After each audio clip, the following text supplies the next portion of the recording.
My guest today is Senator Henry HSDickson, the Niger Delta politician who was a state attorney general, member of the House of Representatives, and subsequently governor of Bayelsa State for 8 years, from 2012 to 2020, before becoming the senator representing Bayelsa West in the 9th National Assembly. But his career has taken him to several other places before politics. He used to be a police officer and a lawyer before he made the jump into politics. So with all that experience, what's he done with it in a world in which many Nigerians believe that their political leaders are not just incapable, but actively, consciously incapable of doing anything for their people? I'll be joined in the studio by Henry HSDickson, current senator and lawyer, former governor, former member of the House of Reps, former state attorney general, and former police officer. I'm Charles Anyegolu, and this is the Arise interview.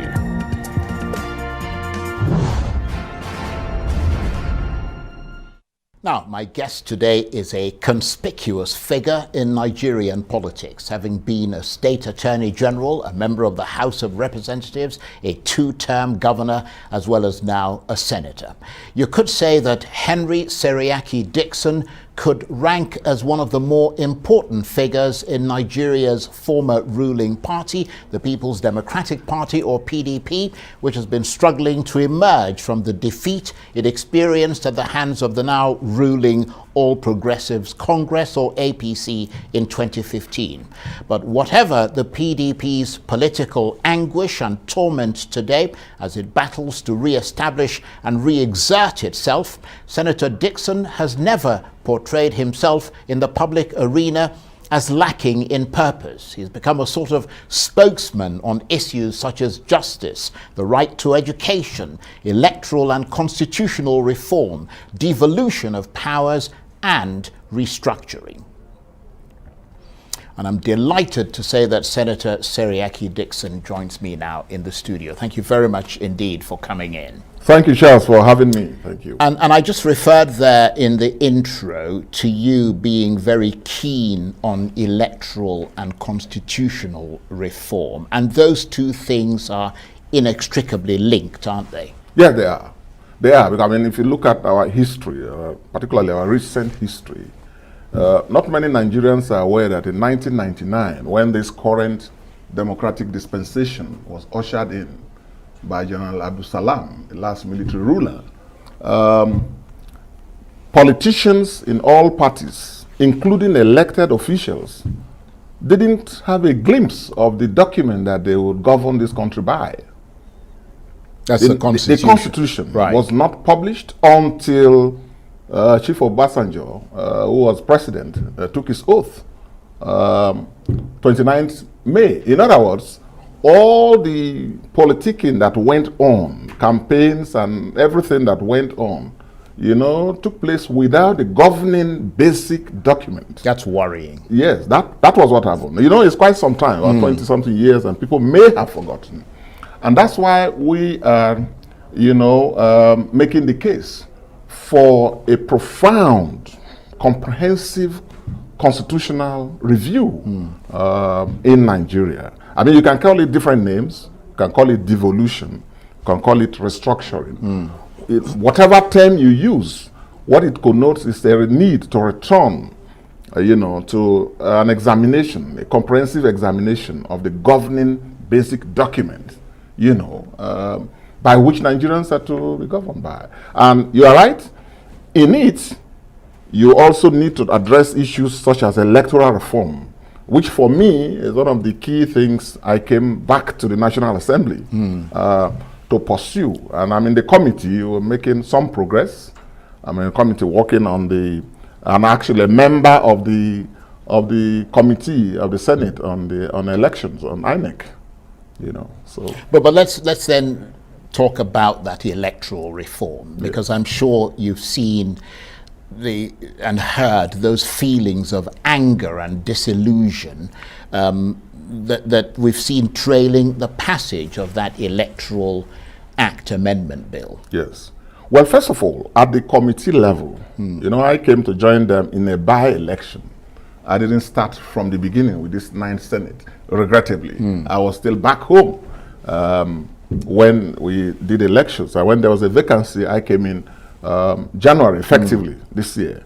At which time, my colleagues in the committee, I think in both chambers, had done a very exhaustive work with the support of civil society groups and donor agencies and so on. I mean, public hearings, a lot of partners came in and they had worked on a comprehensive review of the Electoral Act, the last one. So I met a very well-prepared document. But in it, we had issues about some clauses. And particularly when there were concerns that a certain clause had been tampered with. I mean, dealing with electronic voting, dealing with e-transmission of results, and a few other thorny issues. And we had to deal with that at the committee level. And I know the roles I played, my colleagues know. And we all decided to bring back, you know, the clause that will permit us or permit INEC, the electoral body, to conduct elections electronically, transmit electronically. And some of us were the authors of the phrase, I mean, transmitting wherever and whenever applicable. Because our colleagues in the committee raised the issues of lack of network in some areas. Lack of connectivity. Lack of connectivity in some areas. And also the possibility of hacking. And I said, well, these are valid concerns. And they are not regional, they are not sectional. We should all be concerned about the sanctity, about the security of the transmission lines and all of that. So we now came up with wherever and whenever INEC could do that, we should give them the legal capacity to do so. And that was what we presented on the floor. But it didn't work though, did it? On the floor. But on the floor, I think, again, the issue of concerns about lack of connectivity, as you put it, came up.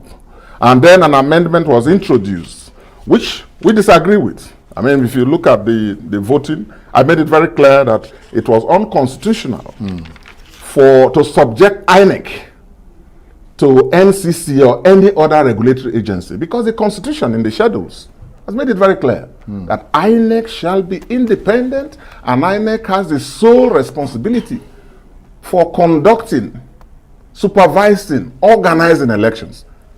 So, as it is, I think it's somehow also the problem of INEC.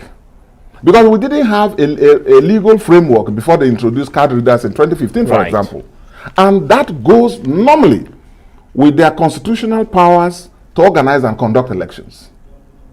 But this time, I think we needed to be clearer, if you like, in case INEC doubted their legal capacity to introduce technology. But let me say that in both houses, at least the one we passed in the Senate, we have provided for electronic voting. Not many Nigerians are talking about that. In the Senate version... Yeah, but the electronic voting has been there. I mean, it's been used in previous elections. Not electronic voting as in going to vote electronically. Right. It was, what INEC did was to introduce card readers. Right. And, well, that is also introduction of technology. Yes, it is. Which is why I have the view that INEC does not really even need express legal powers, as in the electoral amendment, to be able to deploy technology. They've already done so in 2015. And they can actually deploy and even transmit electronically without even this contentious amendment. Yeah, but the fact that it's now been put into law, yes, that would be a problem for INEC, wouldn't it? Well, as I said on the floor of the Senate while casting my vote for electronic transmission, I made it clear that any resolution, any purported attempt to circumvent or subscribe the powers of INEC and place it under the supervisory jurisdiction of another agency is illegal and will be unconstitutional. And I have no doubt that if such matters go before the courts, I have a clear idea of what the courts will say. Well, I'm wondering what information you and your colleagues as members of the committee had whilst you were working on this document? Because, I mean, it's amazing that INEC has said that it can electronically transmit election results. It says it's tested it last year in the Edo governorship election and it worked. The Association of Licensed Telecoms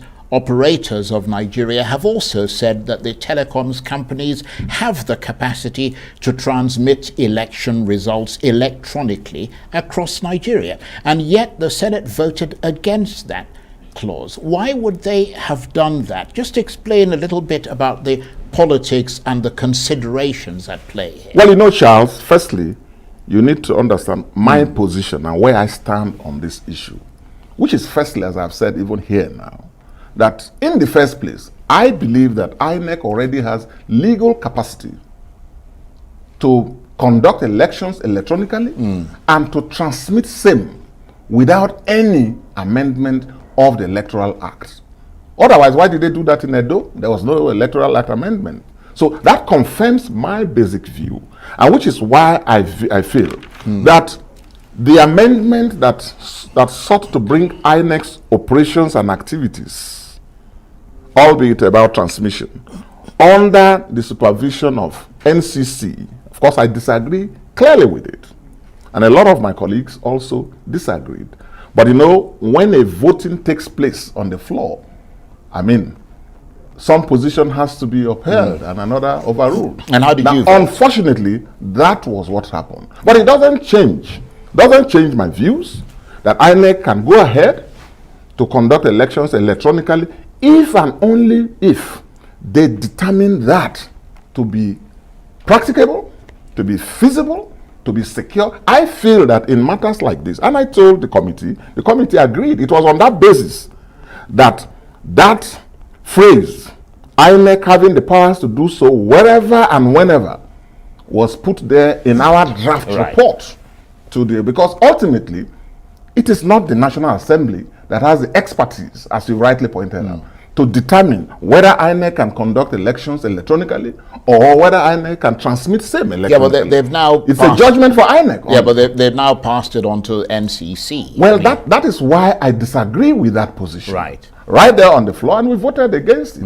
I believe that my colleagues who voted for that did so on the wrong premise, but as it is by our procedures, that unfortunately, as unpalatable as it is the position of the Senate. Right, but can we now say that the issue of the electronic transmission of election results is now pretty much dead in the National Assembly? Or can President, obviously Buhari, still use the so-called bully pulpit to shift the National Assembly? Is he even inclined to do so from your assessment? Well, I'm not a presidential spokesman. Sure, I know that. Yes, but I can assess. All Nigerians can assess. I mean, all lovers of Nigeria have also assessed. Don't forget that the 8th Senate did also a lot of work on the Electoral Act amendment before the last general elections. And this document was presented to the president for his presidential accents. And for several reasons, this president withheld accents. So, I don't think we're encouraged to be optimistic that the bully pulpit, which is available to the president to use to rally the country to do whatever is in the national interest, will be exercised. Okay. But however, I believe we must take a break. I apologize. Right, we'll come back and we'll continue from where you stopped. Thank you. You're watching the Arise interview. Plenty more still ahead as we continue our chat with Senator HSDickson, former governor of Bayelsa State. Stay with us.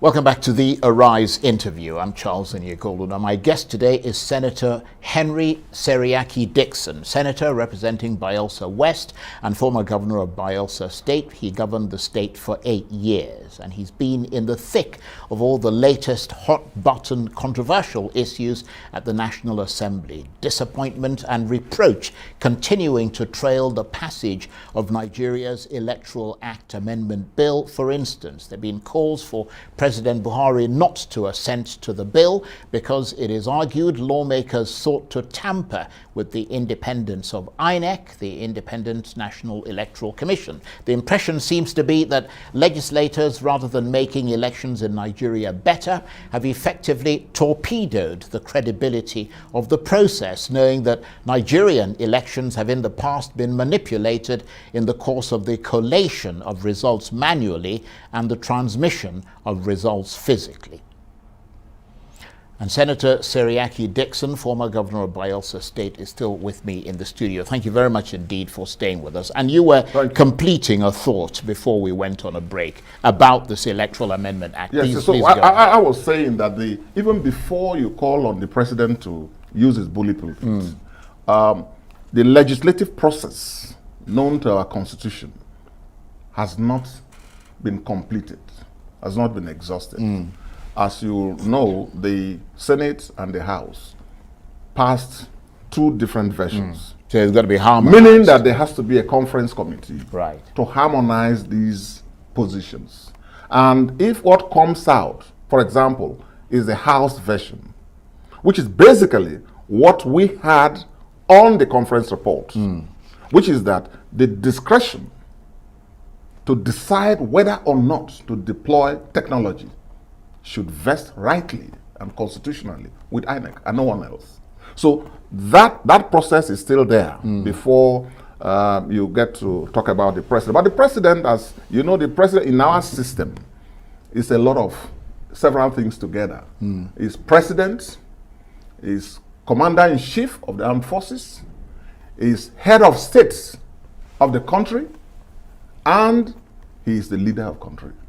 Which is why presidential input, presidential direction, presidential initiative is important. If we have that, I mean, in sufficient quantum in this matter, that will be very helpful to the national cause. So you think that's absent then, do you? Well, we haven't seen enough of it.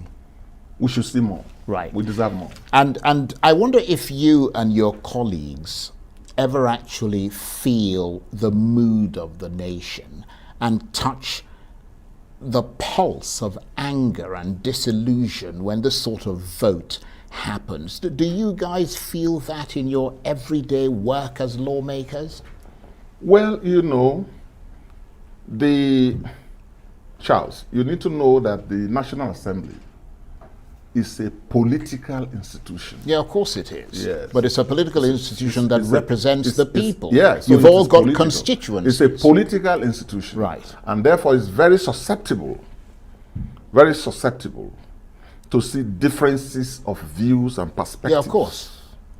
And nowhere do you see that much more than the legislature, because of the divergence, because of the different experiences and the expectations different people have. But in the midst of it, I'm one of those who believe that, you see, you bring all these different perspectives, and when you meet at the national platform, you dissolve it in order to craft the national agenda. Are we doing enough of that in this country? No, sadly no. Now, what happened in the with respect to this, and also the PIB, which I believe we'll talk about, it's not appropriate. I didn't support that position, as you all know. I believe that INEC should be empowered, should be supported, should be encouraged to deploy technology, and should be seen to be independent. Not only independent in fact, but everyone should see INEC to be, truly speaking, independent. And this amendment, particularly from the Senate, which I didn't support, appears not to have served that direction. Well, let's move away from that, because you mentioned something very interesting and very hopeful, and that is that there is still the stage. I mean, I think a lot of people were aware of that anyway, but there is still the harmonization stage where there could be changes made that would better reflect what the people of Nigeria appear to want. That same thing could also apply to the PIB, could it? No. Unfortunately, the PIB has passed through that stage. And again, you know, we've got to put the facts correctly out there. The PIB, you know, was a legislation, a comprehensive legislation, a one-stop legislation to regulate the oil industry, well thought of by the former president, late Yaradua, you know, and perhaps even some work before him. And did a lot of work, a lot of experts worked on it. I was in the House of Reps when the PIB was introduced. And then work went on. But it could not be passed for different reasons, several reasons. Couldn't pass it, unfortunately. Took over a decade. Took over a decade, sadly so. And that speaks again to, I mean, clarity of vision, and then the need for national consensus and solidarity in addressing very important national issues. And of course, one of those very important issues is the 3% that was proposed for the host communities, the percentage of oil revenues. I mean, you walked out of the Senate during the session of that PIB, the Petroleum Industry Bill, amid all the uproar and the disagreements. You proposed 5%, and you got 3%. And you staged a walkout in protest. Outline for us briefly how you felt about all that. Now, let's go back to the history, where it started, which is what I was trying to do. President Yaradua submitted a draft bill for the PIB. And what did he propose on these critical areas? Host Community Fund, and also the Fund for the Frontier Development. The late President Yaradua from Katsina State, just like the current president, I mean, proposed 10% for communities, Host Community Fund. Okay? And also about 10% for Frontier Development. That was what Yaradua proposed. And some of us, not only because Yaradua became president in 2007, at the same time I also left as Attorney General to join the National Service as a member of the House of Reps and all that. So I have a clear idea of some of the things that went on, particularly those that needed legislative input. Now, Yaradua also created the Ministry of Niger Delta. Yaradua, of blessed memory, and God continued to bless his soul, also granted amnesty, which is what has underpinned the relative stability in the Niger Delta region. So it was a whole package. Now, there were other issues that because he died, couldn't be followed through, unfortunately. We can't talk about that. Now, this bill suffered until now. This present president, President Buhari, in his first draft to the National Assembly, proposed 5% for host communities development. 5%. And now, as I said, when I came to join the Senate, January this year, they had already done a lot of work. The committees involved had done a lot of exhaustive work. The PIB is a very technical bill. And yes, we disagree with them on these specific issues, but we should also acknowledge the amount of intellectual work that has gone in over the years. And then they proposed 3%, actually 2.5%. That's what the latest proposal had.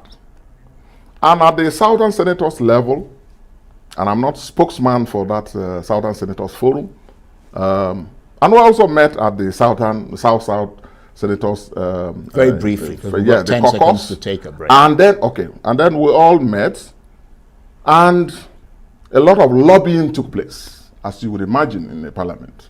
And I was one of those that were given the responsibility. There was no key member of the Senate that I and my colleagues didn't meet to interact with. Right, and you still didn't work. Well, they agreed on 5%. They agreed on 5%. Unfortunately, on that day before the vote, something went wrong. Something went wrong. Okay, let's continue when we come back. Okay. You're watching the Arise interview. Plenty more still ahead as we continue our chat with Senator HSDickson, former two-term governor of Bayelsa State. Stay with us.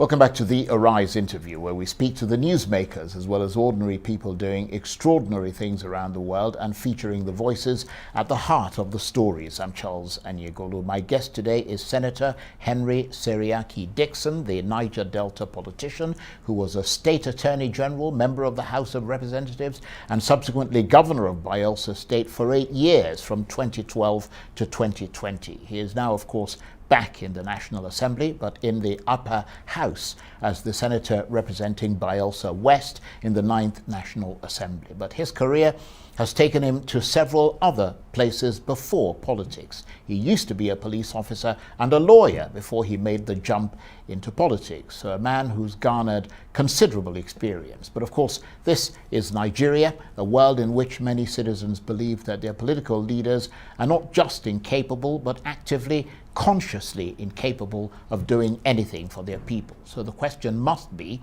what has he done with all that experience, having transferred it into the political arena? And Senator Dickson is still with me in the studio. Thank you very much indeed for staying with us. I'm not going to ask you that question yet, because we're going to get to talk a little bit about you. But you were talking about the petroleum industry bill. Yes.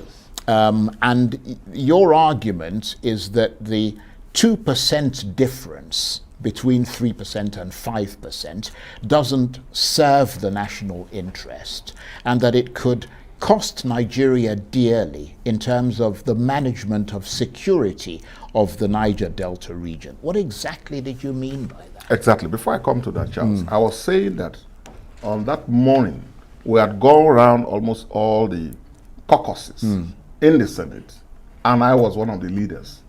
On behalf of the South-South senators, on behalf of the Southern Nigeria senators, we had interacted with all of them gave us our word before the morning of that discussion. In the morning of that discussion, the leadership told us they were allowing the Minister of Petroleum, who incidentally is from my state, former governor, Chief Silva, and the GMD NNPC, they both came in. Well, presumably to give some technical, update on the bill, but ended up saying emphatically that the host communities development fund should be nowhere more than 2.5% as originally proposed by the executive.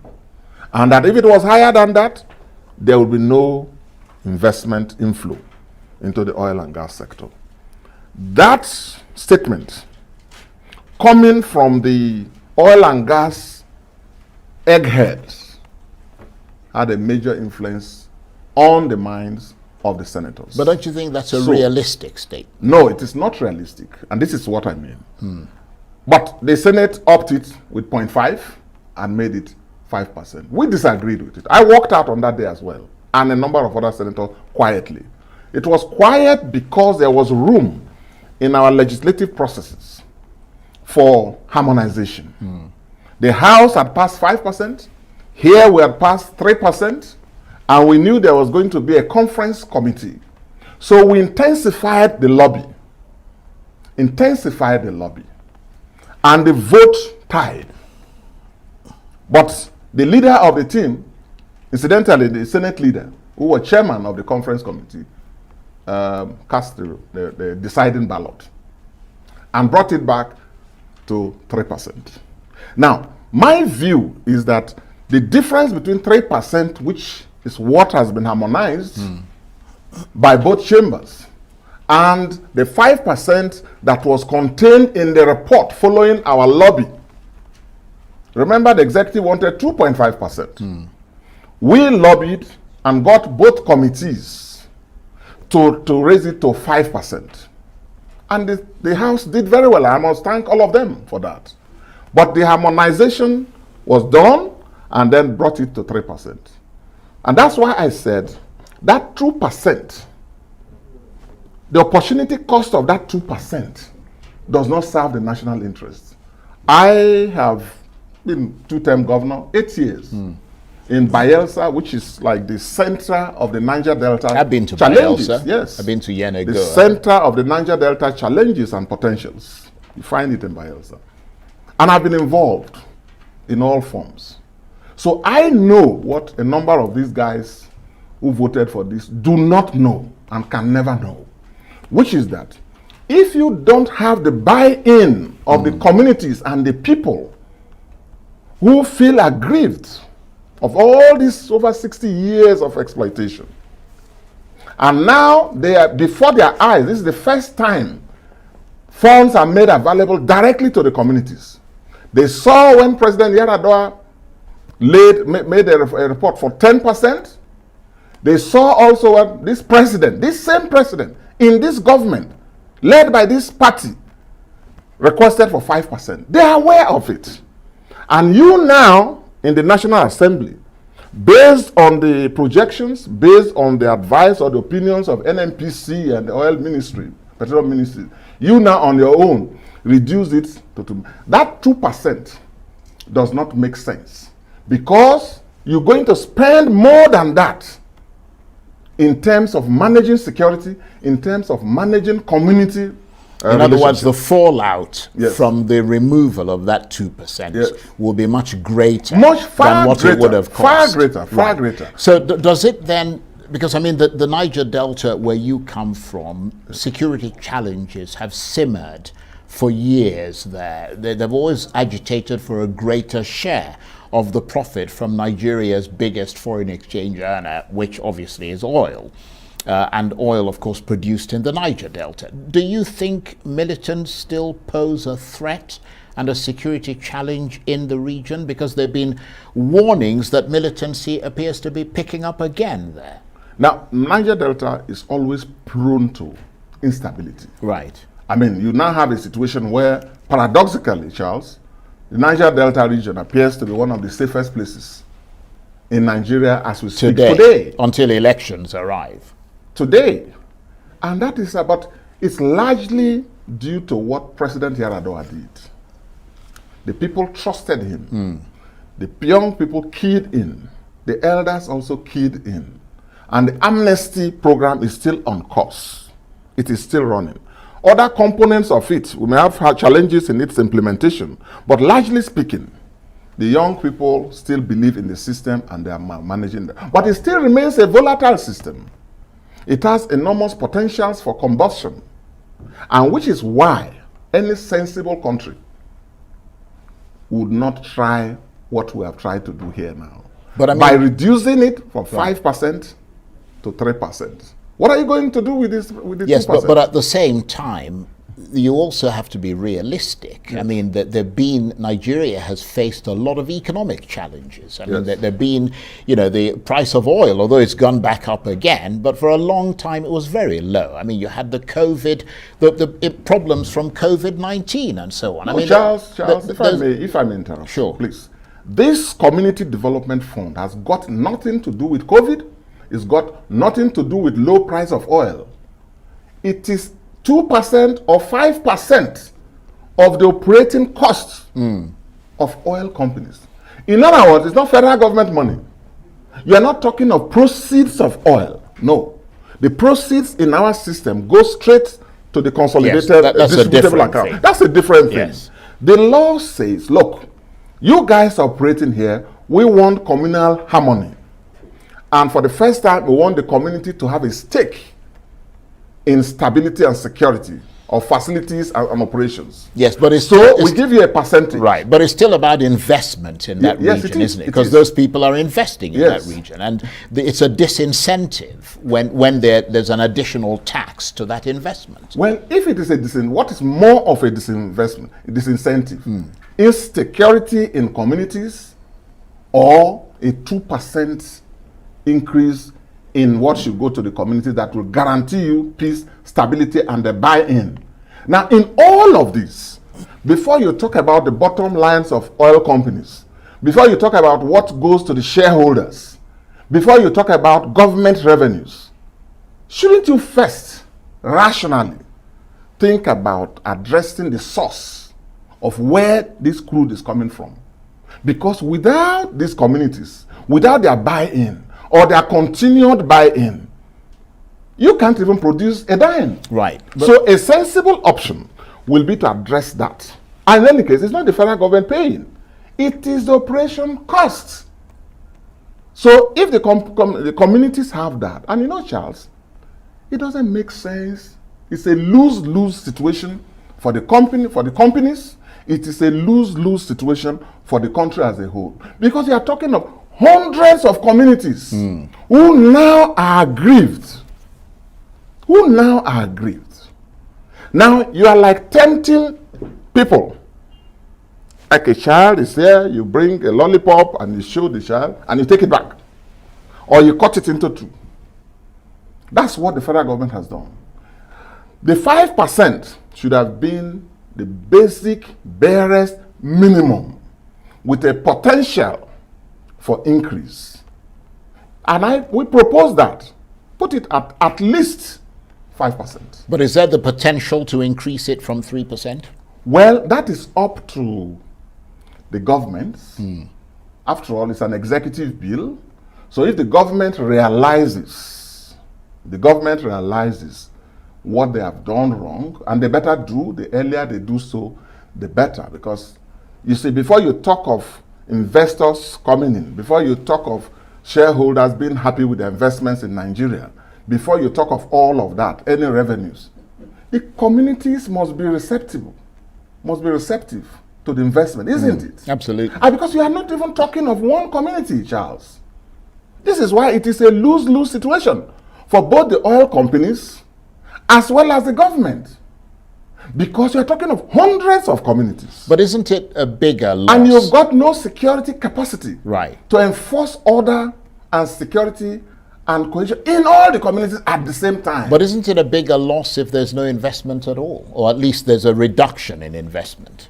Well, if there's a I mean, if you get your 5% and that's a disincentive for people coming to invest. Yes. I mean, if you've got one or two companies rather than 10 companies, I'm just giving you an example, yes, who are coming to invest, I mean, isn't that a bigger loss to you? Are the communities begging you to come and drill their oil and pollute their land and their waters and their seas? Are they begging you? They are not. You are the one whose survival and national economy, the whole economy, rests on oil that is in somebody's ancestral land. And for God's sake, you must recognize that, look, these are resources that belong to a people that the federal government, through positive legislations under the military, all these legislation, which I call expropriatory legislations, were enacted by the military. Right. Not in a democratic dispensation. No. This is the very first time we are trying to legislate on something that should go to them. Back and forth, arguments, agreement, normal democracy. But all the laws that are vested, taking away these resources from the owners. What you call an oil block is somebody's ancestral property in the Niger Delta. So you've got to know that you are talking about the owners, not you, like the Nigerian state is just an artificial, fictional owner. Because you have taken it from the people and vested it in yourself. We've got about 30 seconds before we have to take a break. Okay. Is the Niger Delta preparing at all for the day after oil? Because, I mean, a lot of money has been pumped into the Niger Delta, and a lot of people who go there would argue that they're not seeing the investment into that region. I mean, are people there aware at all that oil... Let me ask you, is Nigeria aware? Is Nigeria preparing for the day after oil? Do you know the trillions and trillions of dollars that has accrued to the Nigerian states from 1958 till now? Or forget about that. In the last 1 year.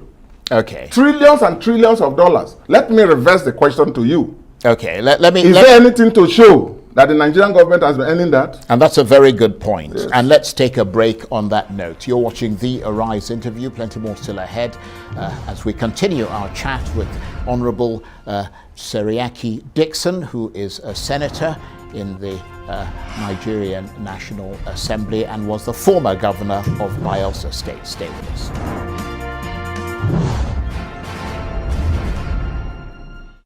Welcome back to the Arise interview. I'm Charles Inyigulu. My guest today is Senator Seriake-Dickson, a former governor of Bayelsa State in the Niger Delta, a region that was restive for many years and still has the potential to be restless and uneasy. For the moment, though, things seem quiet in the creeks, but not so in other parts of the country.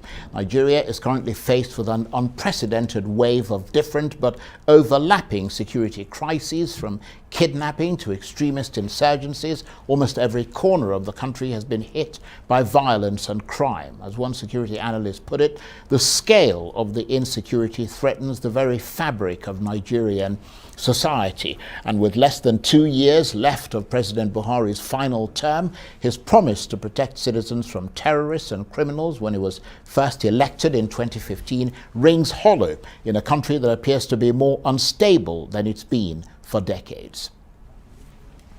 And Senator Seriake-Dickson is still with me in the studio. Thank you very much indeed for staying with us. You were finishing your thought on the PIB, because we're talking about whether or not people in the Niger Delta were preparing for the day after oil. Yes, and I was saying that, look, Nigeria as a country is not preparing for the day after oil. And that in Nigeria, everybody knows, and you know that very well, that you can ask any government of Nigeria whether the oil revenues that accrues to it are effectively and efficiently utilized. I know one thing. I was governor for 8 years. I know that what came was effectively utilized. I know that the Niger Delta governors, that is one area you see governors working very hard, building roads, building bridges in very difficult terrains, building schools, building hospitals. I know that that is what is happening. It's not as bad as people may want to put it out there. It's blackmail against the leadership of the region, and it serves the interests of those who want to do so. Blackmail against the people themselves to say, well, we can't give you much because you are already having and you are not using it well. Who are you to determine whether we are using it well or not? Well, I mean, there's got to be a form of check and balance, isn't there? That's it. I mean, this is, you know, you're all elected officials, you're all servants of the people. So Yes, there must be a means of verifying whether or not you're actually making a difference for the people. Yeah. But I wonder what you, just moving away from that, I wonder what you think just in terms of how the current Nigerian government is listening to the various ethnic groups, because that was something that the Niger Delta demanded for a very long time and had to take up arms in order for them to be listened to. Do you think a lot of people are shouting to be heard in this country and are not being heard? Well, before I answer that, let me, on this issue of blackmail, let me just, in a nutshell, let you know what I left behind, speaking as a former governor. I left after 8 years a state with the lowest maternal and infant mortality in the region. I left behind a state, as I was leaving, with the least public debt profile. I left a state that had the fastest rate of development in terms of education and the highest amount invested in the region on education and on healthcare. I left a state that had the most effective health insurance system and investments in healthcare. So that's about that. Because I'm talking of blackmail, always about the leadership, and it serves the interests of those who want to do so at all times. Right. Now, talking about the ethnic and regional agitations, unfortunately, that's a reality. But in a way, if it is not violent, we shouldn't be too concerned, too bothered about it, because this is a large nation. And I keep telling people, educating people, about, I know a lot of people do not take time to study the history of this country.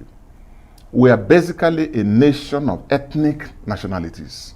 We are basically, you know, a conglomeration of African kingdoms who, before the British came, had nothing to do with each other apart from trade and occasional contacts, with their own definite systems and so on. So coming from that point of view, from that time till now, and even from independence till now, we have actually achieved a lot of, what do I say, a lot of cohesion. People live in so many places other than where they come from, and so we've achieved a certain degree of integration. But what has become worrisome what has become worrisome, is the feeling. And in these matters, you see, Charles, the perception sometimes is as important as a reality. The perception by some people that they are not carried along. The perception by some people that they don't matter. The perception by some people, maybe one or two, or even across the country, it's now becoming pervasive. Now, this country is such that whichever group, whichever party, whoever is leader, must demonstrate a capacity to listen to all, to carry, as they say, everybody along, and not to give anything that will suggest that the country is for one group or for a few. I think we have those challenges now, far more than any other time. And when you look at this on the backdrop of the high rate of unemployment, you know, because our economic systems have failed. Our governments are too expensive to run. And that's why I hold the view, which we may not be able to do that kind of exhaustive constitutional reform. We are doing some of it, but maybe not as fundamental. I believe that the country, we're spending too much. The systems we are running are damn too expensive. And now you have a high debt profile, where over 80% of what you earn goes to service debt. Which nation survives like that? Look at the bureaucracy. Unnecessary bureaucracy, unwieldy, and the culture of dependence and indolence and lack of productivity. So we've got a big problem. But that's not just on the federal level. No, it's at all levels. Right. And that's why I'm talking of the systems. And then you have the collapse of security. Collapse of security. From what happened in Libya, the collapse of states around us in the Sahel, and the drought situation, which has now led to all these kinds of headers and so on, clashing, and leading to all kinds of insinuations. And then the collapse, the incapacity of the federal government itself to have the resources to allocate to its areas of primary responsibility, i.e., national security, defense, and stability. That is the #1 obligation of the Federation. And then diplomacy and so on. Rather, because of our unwieldy system that we are running, a so-called unitary state that is called federal, only in name, the Federation is bogged down with a lot of responsibilities and duties that it cannot perform, and powers it does not need. And that's why you believe in devolution. Oh yes, that's why you must devolve. I'm in the Constitutional Review Committee as well, and my colleagues, the chairman of the Constitutional Review, is doing a great job, the Deputy Senate President, and the leadership that is there, and all of us are working very hard. In fact, I share a small subcommittee on policing reform. I was going to ask you about policing. Yeah, because which is key. You were a former police officer. Yes, I'm proud to have been a policeman, and I consider myself a policeman any day. And you see, you can't talk of national security, as I've always said, without fixing the police. And it goes beyond saying there shall be Nigeria Police Force in your constitution. You've got to talk of how it is properly structured to carry along the other tiers of leadership, including the traditional rulers, because they have a role to play. The traditional rulers are the real owners of this land we call Nigeria. The British came, displaced them. The Nigerian nation from 2014 We've came. got 10 seconds. And then they too were displaced. We've got to find a role for them. And one of the areas they can be useful to our people is security. So policing is key.